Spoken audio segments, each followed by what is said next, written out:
हिमालय की तलहटी में बसा सदियों पुराना एक रहस्यमय गांव भटेरी। यहाँ की ज़मीन काली थी और हवाओं में कुछ ऐसा था जो सांसों को भारी कर देता।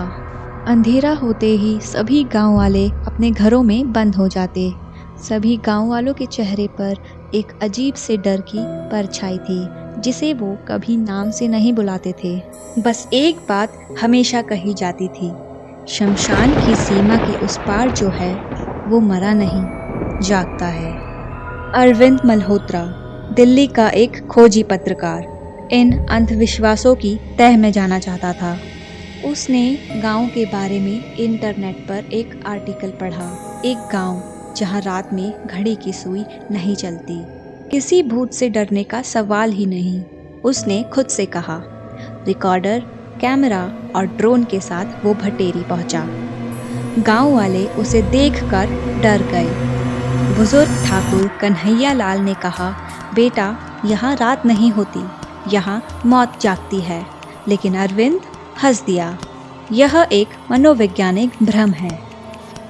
पहली रात उसने पुराने स्कूल की इमारत में डेरा डाला, एक वीरान सीलन भरी जगह जहां अब पक्षी भी घोंसला नहीं बनाते।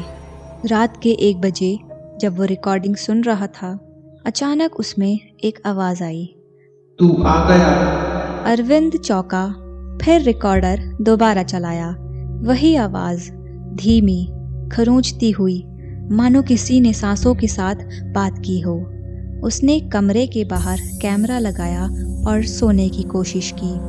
उसे सपने में वही शमशान दिखा, बीचों बीच एक विशाल अग्निकुंड जिसमें कोई आदमी उल्टा लटकाया गया था। अगली सुबह अरविंद गांव वालों से उस शमशान के बारे में पूछने गया, लेकिन सभी ने मुंह फेर लिया।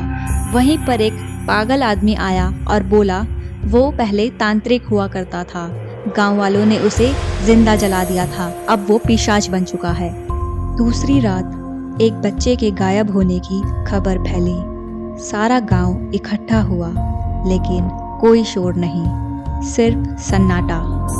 अरविंद ने कैमरा लिया और उस दिशा में गया जहां सपने में शमशान देखा था।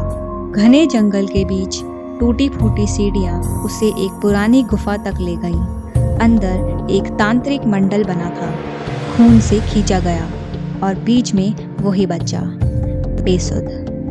तभी पीछे से एक फुसफुसाहट गूंजी, हर 100 साल में मैं उठता हूँ, अगला मैं चुनता हूँ। अरविंद मुड़ा, एक परछाई, अध जली देह, अधेड़ तांत्रिक की शक्ल। क्यों आया है? मौत देखने? वो हंसा, एक हंसी जिसमें सैकड़ों गले मिले हुए थे।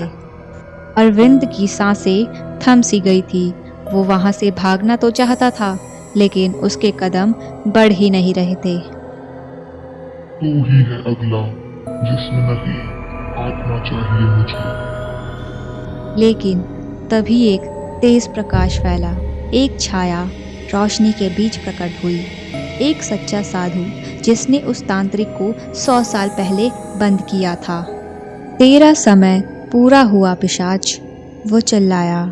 गुफा कांपने लगी, तांत्रिक चीखा, मंडल से धुआं उठा और वो परछाई एक तवे की तरह सिकुड़ते हुए उसी यंत्र में बंद हो गई। अरविंद बेहोश हो चुका था।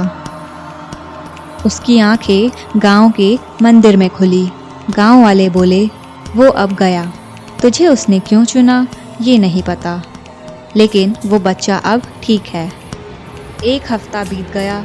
अरविंद अब गांव से जाने के लिए निकल रहा था। उसकी रिपोर्ट अभी अधूरी थी, लेकिन वापस जाकर वो सब कुछ छापने की सोच रहा था। उसे लगा अब सब कुछ ठीक हो चुका है। दिल्ली लौटते वक्त ट्रेन में उसने अपनी रिकॉर्डिंग फिर से चलाई, और एक बार फिर वही आवाज, हर 100 साल नहीं, अब हर 100 दिन।